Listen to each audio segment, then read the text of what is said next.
So there is one thing that I think prayer can be useful for, but it's not what you think. What is prayer, and what the heck is it supposed to do? Let's talk about that. Imagine believing that the God that you worship is an all-knowing, omnipresent, all-powerful being that from the beginning of time set up things in a certain way, knowing exactly how they were going to play out.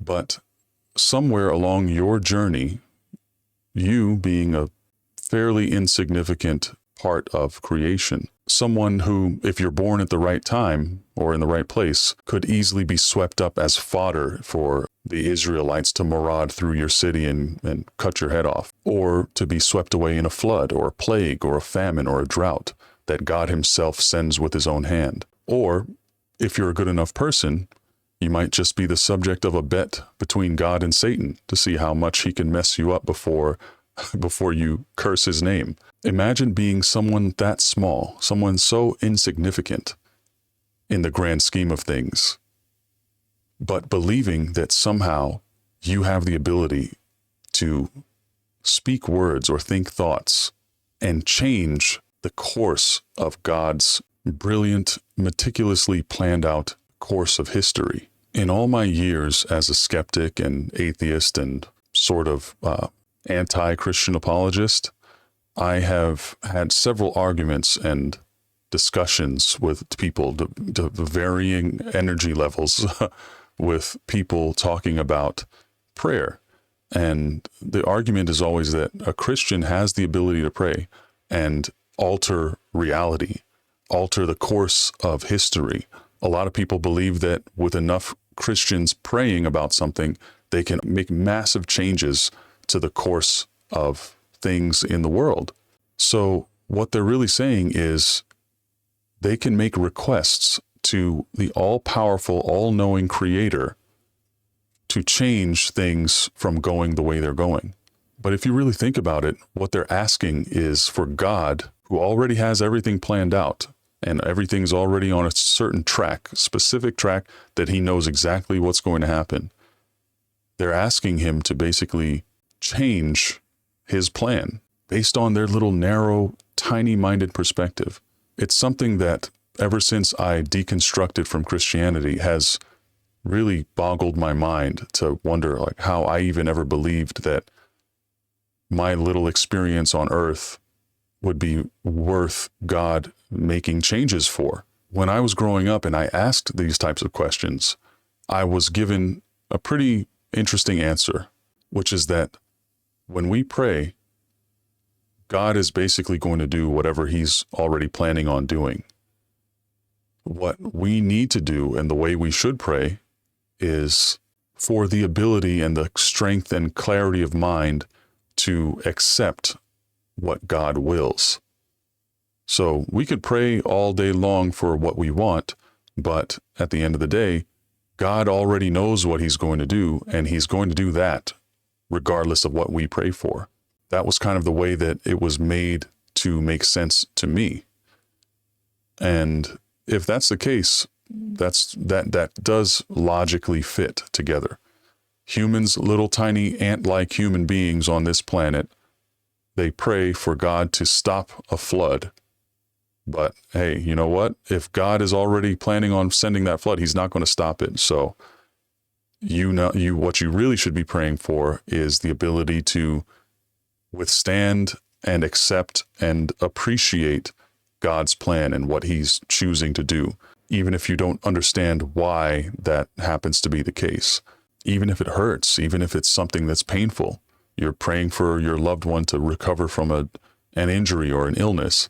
And if God already plans on taking that person's life, then there's really nothing, he's not going to change that based on your prayers, and you have to be able to accept that.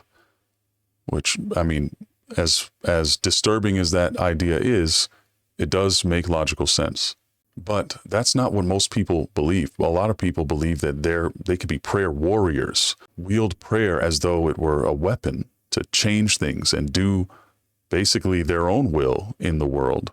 And in many ways, many parts of the Bible, that is what God basically describes prayer to be, and God or the biblical writers describe happening in the Bible. They describe prayers as being something that you can offer up to God, and he'll turn the tides of a battle for you, or he'll basically do whatever you ask of him.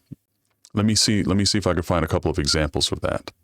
So because I don't have an encyclopedic memory of all these different biblical stories, I went on Google and I looked up a list of times where prayer changed things in the Bible. Something happened because of prayer in the Bible. And this is really interesting. So follow me here for a second. So in the book of 1 Samuel, Hannah is infertile. She prays for a son, right? Samuel 1:11, this first chapter of Samuel. Lord Almighty, if you will only look upon your servant's misery and remember me, not forget your servant, but give her a son, I will give him to the Lord for all the days of his life. So Hannah prayed for a son. She was infertile, and she prayed for a miraculous birth to occur. But if she had not prayed for Samuel to be born, would Samuel have still just spontaneously appeared? Was someone else going to give birth to Samuel? Or was it just not going to happen, and Samuel would have never happened, and all the things that Samuel ended up doing would not have happened? If God knew that this great prophet Samuel, very important and integral to the history of Israel, was to be born, and Hannah had not prayed for it, then God would have been pretty surprised when Samuel didn't end up existing. This is such a weird paradox because God created everything knowing exactly how it was going to go. He knew that Hannah was going to be born and then later become infertile, and that she was going to beg him for a son, and that he would give her Samuel, a very important figure in the history of Israel. Did she choose to pray for Samuel, and that's why Samuel was born? Or is Samuel born because God wanted or needed Samuel to exist? And therefore, what's the point of her praying for it? If it was going to happen because God wanted it to happen anyway. It kind of creates like this circular, almost time paradox type situation in this particular case, which is really interesting to me. So here's another one where Peter was in prison. They prayed for him to come out, and miraculously an angel appeared and just let him out of the jail cell, which would be really convenient if that could still happen today. But it doesn't. So it really makes you wonder, like, what happened to this special power, the power to summon angels to release people from jail who you believe are innocent? That would be really cool to still be happening. I mean, I bet you a lot of people would believe if that was happening today. This is actually a really famous one. King Hezekiah prayed for delivery from their enemy. And as a result of this prayer, that same night, an angel of the Lord showed up and killed 185,000 Assyrian soldiers, which is pretty intense, pretty insane. I can't imagine how that must have looked. You would think such things happening, I mean, there's no real reason why something this intense shouldn't be able to happen right now. People who describe themselves as prayer warriors and describe prayer as basically an instrument that can be used to obtain great effects in the real world. Imagine they could end the war in Ukraine. They could end the persecution of Christians all over the world by just having God send a giant angel to kill anyone who's not doing what they're supposed to do. But that doesn't happen, which, I mean, this is an extremely highly mythological story, in my opinion. I mean, it's not the best example, but it is crazy that there are Christians who will literally stand up and say, yeah, somebody prayed, and an angel then killed 185,000 soldiers as a result of that. However, at the same time, in the same world, we can have 100,000 Christians praying for a child to survive a battle with cancer, and the child still dies. Or beloved family members or church parishioners dying every day, despite the prayers of hundreds or thousands of people. In Exodus, Moses even prays to be able to have a physical encounter in person with God, and that prayer is granted. so crazy to imagine that for some reason back in the day you could pray for God to show up and walk around in front of you, and now no such thing could possibly ever happen. If such a thing was possible today, I mean, it would be on video. It's people probably claim that they can do things like this, but no. So while most of the biblical narrative shows people getting their prayers answered, there's a couple times even where prayers are explicitly not answered, such as this extremely messed up scenario where David is being punished by his child with Bathsheba, getting so sick that the child just suffers over the course of like a week and eventually dies. The whole time, David is praying for his child to be healed, and God doesn't heal the child. God makes sure that the child continues to get sicker and sicker until he dies. And that's one of those things that makes me wonder, okay, I suppose that the Christian defense of this would be, hey, that child dying was a punishment from God onto David to make him really sad about his child dying because the child was born from an illicit affair between David and Bathsheba, which was Bathsheba had nothing to do with that. It was not her choice. She had no choice. David had her husband killed so that he could have her. They have a child together, and because of that thing that David did, that child is literally killed by God. Innocent child, didn't do anything wrong. Very pro-life message in this particular thing, but that's besides the point. That's a whole other video right there. 2 Samuel 12:15-23 is when this happens. Please look it up if you haven't read that before. It's not a commonly discussed Bible story in churches or Bible study groups or anything like that. I can tell you that for a fact. So I say all that to say this. When you petition this being in prayer, you're either asking the all-powerful creator God to do what he was already planning to do, or you're asking this God to change the course of things that he already has planned. Both of those ideas are nonsensical. It's nonsensical to ask a deity to change their mind, to change their plan, the path of creation that they instilled billions of years ago or thousands of years, whatever age range of the universe that you believe in. It's silly to ask him to change that for your benefit. And it's also silly to ask him to just do what he was already going to do anyway.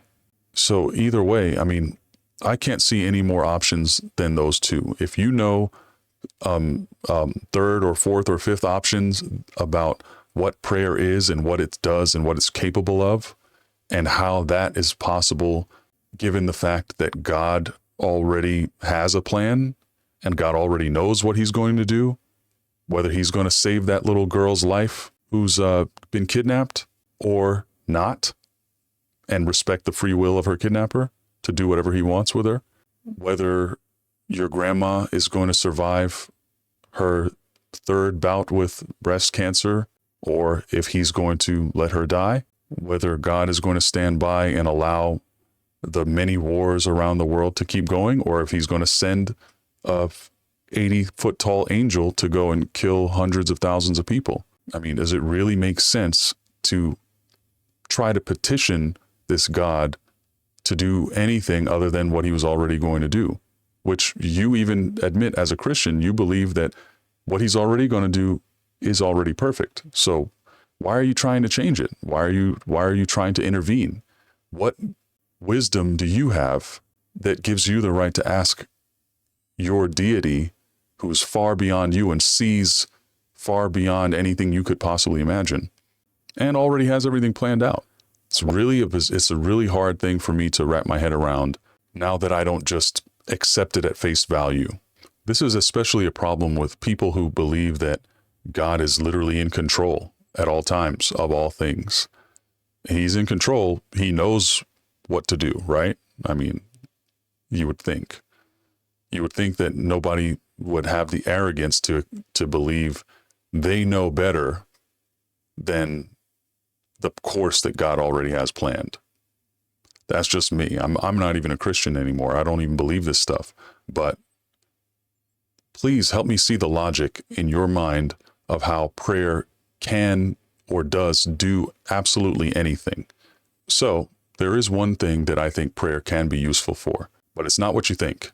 The way I use prayer with my family, my wife and children, is I use it to take a moment at the end of the day to reflect on the day, reflect on what we're grateful for, keep people and situations that we've encountered in life, keep those things in mind to sort of help us not forget the people that need help, or the people that just need some positive thoughts thrown their way or positive words thrown their way every so often. And it's not just this thing to kind of make ourselves feel better and not do anything, but to remind us, hey, this person's having a hard time. We need to call them, make sure that they know we're here for them, make sure they know that we're thinking about them and things like that. Because that does help. But, not sitting and praying for someone and saying, hey, I prayed, that's all I need to do. That's never really, most Christians these days know that that's not productive. It's not helpful. But yeah, I do need to say that, because although it's not this superpower weapon of war that a lot of Christians claim it is, it does have its uses in a more terrestrial, mundane type of way. So I don't discount it for that. And if that's the way you use it, that's the way you use prayer, then great. But if you're trying to tell me that prayer can change things in itself, I got to call you out on that, because it makes no logical sense in the face of an almighty, all-knowing God. So, hey, if you disagree with me, or if you agree with me, let me know in the comments down below.